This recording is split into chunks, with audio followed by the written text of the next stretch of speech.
बिस्मिल्लाहिर्रहमानिर्रहीम, अस्सलामु अलैकुम। मैं हूं आपका मेज़बान आकिल हुसैन।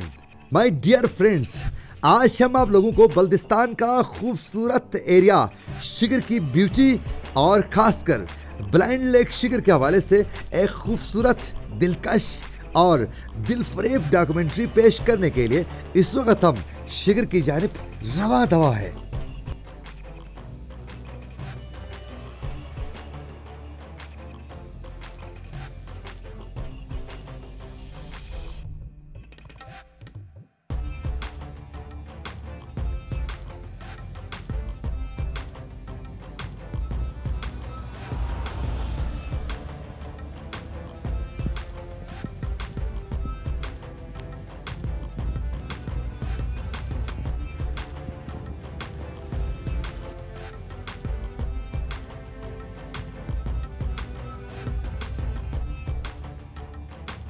इस वक्त हम बाबे शिगर के एरिया पर पहुंच चुके हैं। आज हम आप लोगों को ब्लाइंड लेक शिगर में बड़ी तादाद में पाई जाने वाली दुनिया की नायाब ट्राउट मछली के हवाले से भी बताएंगे कि ये कैसे मुमकिन हुआ कि ब्लाइंड लेक शिगर में इतनी बड़ी तादाद में दुनिया की नायाब ट्राउट मछली पाई जाती है। ये कैसे मुमकिन हुआ, चलें ये भी आप लोगों को हम बताते हैं। आज की हम डॉक्यूमेंट्री का बाकायदा आगाज रब्बे जुल जलाल के खूबसूरत नाम के साथ करते हैं। चलें आज की डॉक्यूमेंट्री का आगाज करते हैं।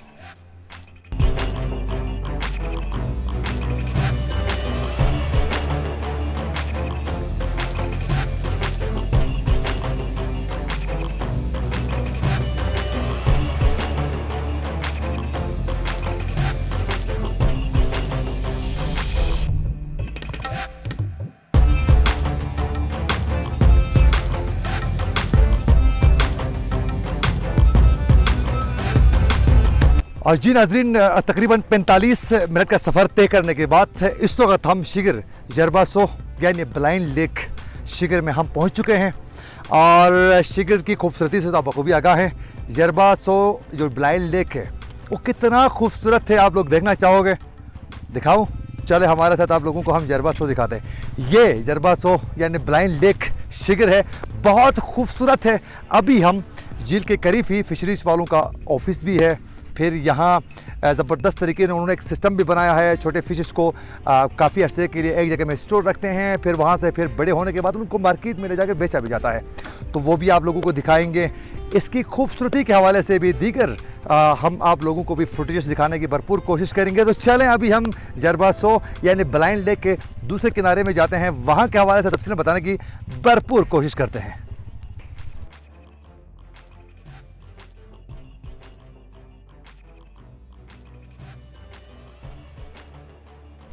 जी बिल्कुल, इस वक्त हम झील के किनारे पर ही मौजूद हैं और हमारे साथ इस वक्त किश्ती में मौजूद हैं गुलाम मेहदी साहब, असिस्टेंट डायरेक्टर हैं फिशरीज डिपार्टमेंट के। और सिकरदू और शिगर जो एरिया है फिशरीज डिपार्टमेंट का वो इनके ही अंडर ही है। और सर मुझे इस झील के बारे में थोड़ा कुछ बताएगा, इसकी हिस्ट्री और इसको ब्लाइंड लेक क्यों कहा जाता है? जी बिस्मिल्लाहिर्रहमानिर्रहीम। इसको ब्लाइंड लेक इसलिए कहा जाता है, हमारी ज़बान में इसके असल जो नाम है वो जरबसो है। जरबसो यानी इसको इंग्लिश में उन्होंने ब्लाइंड जरबसो का मतलब क्या है? जरबा का मतलब है इंग्लिश में ब्लाइंड।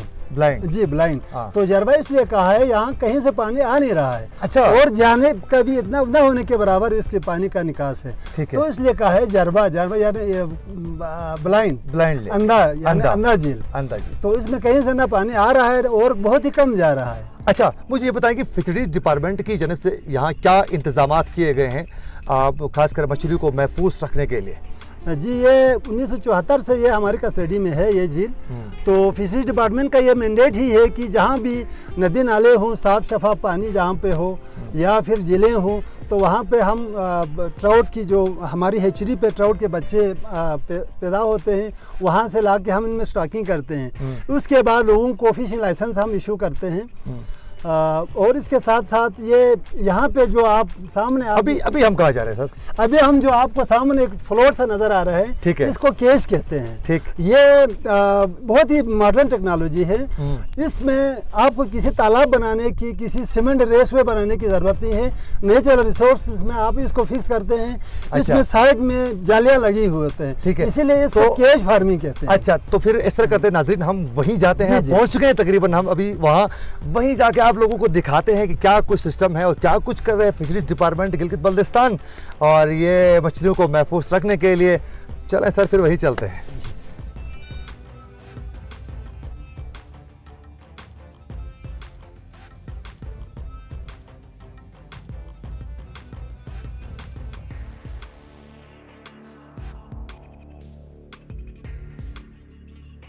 अच्छा मेहदी साहब, मुझे बताएं कि यहाँ किस तरह आप लोग मछलियों को महफूज रखते हैं, कितना अर्सा महफूज रखते हैं और उसका बुनियादी मकसद क्या है?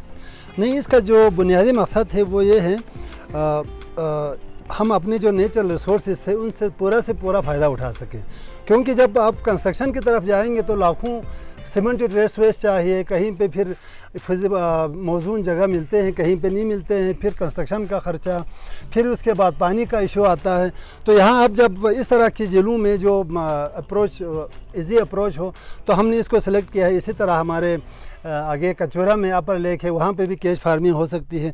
हमने इनको इसलिए सेलेक्ट किया है, एक तो हमारे जो नेचुरल रिसोर्सेज है वो हम यूटिलाइज़ कर सकते हैं, दूसरा हमारा जो कंस्ट्रक्शन का खर्चा है वो बच जाता है। अच्छा मुझे बताइए, केज फार्मिंग जो है इस एरिया में, इस लेक में, ब्लाइंड लेक में, कब से आप लोगों ने शुरू? ये केज फार्मिंग जो ट्राउट का, खैर मैं ओवरऑल केज फार्मिंग का नहीं कहूँगा, लेकिन ये ट्राउट में ये जो सिस्टम है जिसको हम ट्राउट का केज फार्मिंग ऑफ ट्राउट कहते हैं, ये पूरे पाकिस्तान में पहली बार हमने यहाँ पे 2015 में शुरू किया था। फिशरीज डिपार्टमेंट पूरे पाकिस्तान में ये वहाँ पे केट फिश का हो रहा था, तिलापिया का शायद हो रहा था, या दूसरी जो वार्म वाटर मछली है उनका केज फार्मिंग हो रहा था। लेकिन ट्राउट के हवाले से फर्स्ट टाइम हमने पूरे पाकिस्तान में हमने इसी झील पे शुरू किया था 2015 से। उसके बाद 2 साल हमने, हमारे पास 2-3 यूनिट थे छोटे से, वहाँ से हमने शुरू किया। अल्लाह का करम है, वो हमारा सक्सेसफुल स्टोरी हमारी सामने आ गई। 2 साल हमने चलाए। उसके बाद ये फिशरीज डेवलपमेंट बोर्ड एक इदारा है, national food security and research के अंडर आता है इनका। ठीक है। तो उनको कोई प्रोजेक्ट मिला तो उन्होंने ला के यहाँ पे अभी ये जो सिस्टम आपके सामने है, ये टोटल यूनिट्स कितनी है यहाँ? ये यहाँ पे टोटल वो वाले हैं, और ये चाइना से रिसेंटली पिछले साल उन्होंने मंगवाया था। दोनों मिला के हमारे पास 28 यूनिट है। 28 यूनिट है। हर यूनिट की 500 कैपेसिटी है। इसमें 500 मछली आप 500 केजी मछली पैदा कर सकते हैं। अच्छा जी। तो अभी इसमें कितने केजी मछली है हर यूनिट के अंदर? हर यूनिट में अभी 400 से 500 के दरमियान यहाँ पे हर यूनिट में है, लेकिन इसमें थोड़ा सा हम ग्रेडिंग और ट्रांसफ़र करते रहते हैं, इसलिए एक्चुअल हर एक में फिक्स 500 नहीं होंगे, किसी में 500 से कम होंगे, किसी में थोड़ा ज़्यादा भी हो सकते हैं। तो ये थोड़ा अच्छा मुझे बताएं कि ये जो मछलियाँ हैं, ये मेरे ख्याल में अभी तो छोटी है, नहीं ये अरसे के लिए यहाँ रखा जाता है? जी, ये हमने पिछले साल इनको दिया था। ये इसमें तकरीबन 6 केजीज हैं, जिसमें बड़ी मछलियाँ हैं। ठीक है। तो ये पिछले साल हमसे इन्होंने बच्चे लिए थे, फिशरीज डिपार्टमेंट से इन्होंने, फिशरीज डेवलपमेंट बोर्ड वालों ने। अब ये इंशाल्लाह नवंबर तक ये इनको सेल करके ये ख़त्म करेंगे। उसके बाद अभी हम आपको छोटे बच्चे भी दिखाएंगे जो हमने इस साल दिया। अच्छा है। सही, आ जाए जी, चलें। मेहदी साहब आप बता रहे थे वहाँ जो यूनिट में जो मछली है वो काफ़ी बड़ी है। जी जी। मेरे ख्याल में ये छोटी छोटी मछलियाँ, ये इस साल हमने इनको, इस साल मई में इनको दिया था। हाँ। तो इंशाल्लाह आइंदा जुलाई तक ये भी सेल के काबिल हो जाएंगे। अच्छा। हमसे ये 1 साल पहले उठाते हैं, 1 साल पालने के बाद ये फिर बेच देते हैं। अच्छा, ये तो बिल्कुल अभी छोटी छोटी मछलियाँ हैं, कितने टाइम के बाद ये खाने के काबिल बन जाती है? ये मज़ीद 6 महीने के बाद खाने के काबिल हो जाएंगे। ठीक है। लेकिन सेल के काबिल ये फिर इनका अपना एक क्राइटेरिया होता है, तो जाके नेक्स्ट सितंबर तक ये सेल करना शुरू करें। अच्छा मेहदी साहब, ये वाली जो यूनिट है, मुझे यहाँ काफ़ी बड़ी मछली नज़र आ रही है, तैयार हो गई है ये? जी जी, ये तैयार हो गए हैं। अभी हम ये सेल करने के बिल्कुल तैयार हो गए हैं। अच्छा। और इसको हम थोड़ा फीड खिला के आपको दिखाते हैं। चले नाज़रीन, अभी देखें जब फीड डालेंगे तो अकील साहब ये है, ये छोटा फीड है। अच्छा। तो इसकी जो मछली बड़ी हो जाएगी तो हम इसके बड़े बड़े प्लेट होते हैं, इसके मुख के हिसाब से बनते हैं। अच्छा अच्छा, यानी फीड की साइज जो है वो बढ़ाई जाती है। जी। ये आप देख सकते हैं नाजरीन, फीड के लिए कैसे उछल के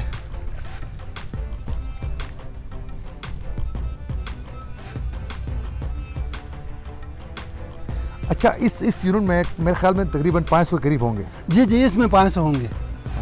इसमें 500 है। फीड के बारे में मैं थोड़ा सा आपको एक्सप्लेन कर दूं। ये फीड का एक साइंस है इसका, इसको फीडिंग करना भी है साइंस है। अच्छा। क्योंकि इसका बॉडी वेट, मछली का बॉडी वेट, हाँ। इसका एज और इसका वाटर टेम्परेचर, ये तीनों डायरेक्टली प्रोपोर्शनल है। अगर टेम्परेचर 18 तक इसका जितना टेम्परेचर बढ़े हम फीड भी बढ़ाते हैं, यानी इसका जो फीडिंग रेशो है जिसके तहत हम इसकी बॉडी वेट का अगर फ़र्ज़ करें इसका टेम्परेचर 10 पे है, 10 डिग्री सेंटीग्रेड पे है, और बच्चे ये छोटा बच्चा है, फ़र्ज़ करें 2-3 महीने का बच्चा है, तो हम इनको 10% बॉडी वेट का 10% खिलाते हैं। अच्छा। यानी 1 केजी मछली के लिए हम इसका 10% वेट फिश उसका फीड खिलाते हैं। इसके बरअक्स अगर इसकी जो अभी ये तकरीबन 1.5 साल की मछली है, इसके लिए अगर वाटर टेम्परेचर वही 10 हो तो इसका हम 2% खिलाते हैं। आप अच्छा। देखिए इसका कितना डिफरेंस था।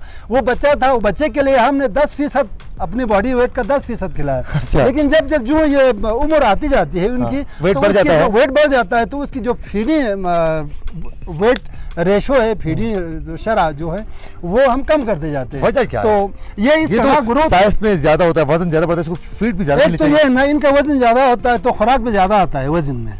दूसरा ये है हमारे उमूमन हमारे डॉक्टर साहिबान भी कहते हैं ना, जो बच्चा होता है उसको बार बार दूध पिलाना पड़ता चाहिए, है।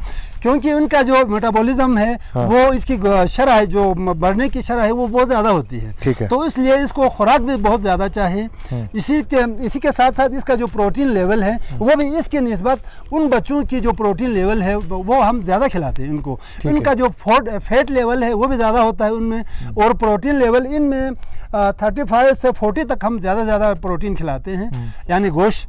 और इनके लिए कम से कम 40 से 55-60% प्रोटीन होना चाहिए बच्चों के लिए। ठीक। हाँ, तब ये आगे ग्रो करते हैं। तो ये डिफरेंस है इनका। किसी जगह में किसी बंदे की जमीन है, वो प्रॉपर चैनल बना के फार्म पानी बनाना लाता है, है, फार्म बनाना चाहता है। हमारा असल मैंडेट ही यही है, प्राइवेट सेक्टर को बूस्ट अप करना। तो वहाँ पे अगर किसी के पास अच्छा पानी हो, क्योंकि ट्राउट के लिए साफ पानी चाहिए। बिल्कुल। अब हमारे हर डिस्ट्रिक्ट में हमारा सेटअप मौजूद है, हमारा असिस्टेंट डायरेक्टर मौजूद है। वो जहाँ पानी जिसके पास हो वो अपने कंसर्न एडी से मिले। मिसाल के तौर पे अगर अस्तौर में कोई किसी के पास पानी है तो हमारे फिशरीज डिपार्टमेंट अस्तौर से राबिता करें।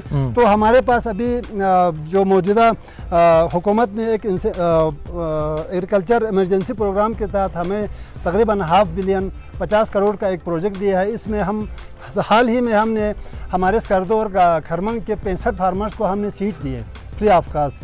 तो इसी तरह बहुत दूसरे भी इंसेंटिव्स हैं। अगर प्राइवेट फार्मर सामने आना चाहे तो हम टेक्निकल असिस्टेंट तो हम फ्री ऑफ कास्ट हमेशा राउंड ईयर देते रहते हैं।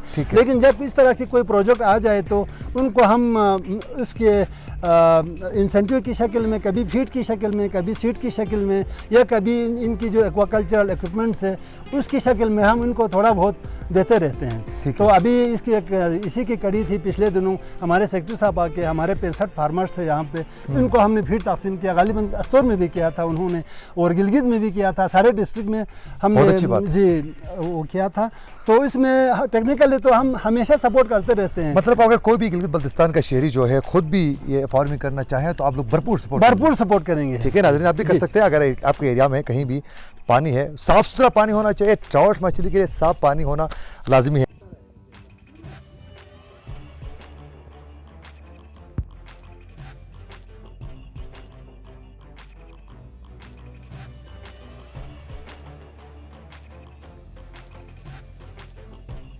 जरबासो यानी ब्लाइंड लेक शिगर के हवाले से आज एक खूबसूरत डॉक्यूमेंट्री हमने आप लोगों के सामने पेश करने की भरपूर कोशिश की।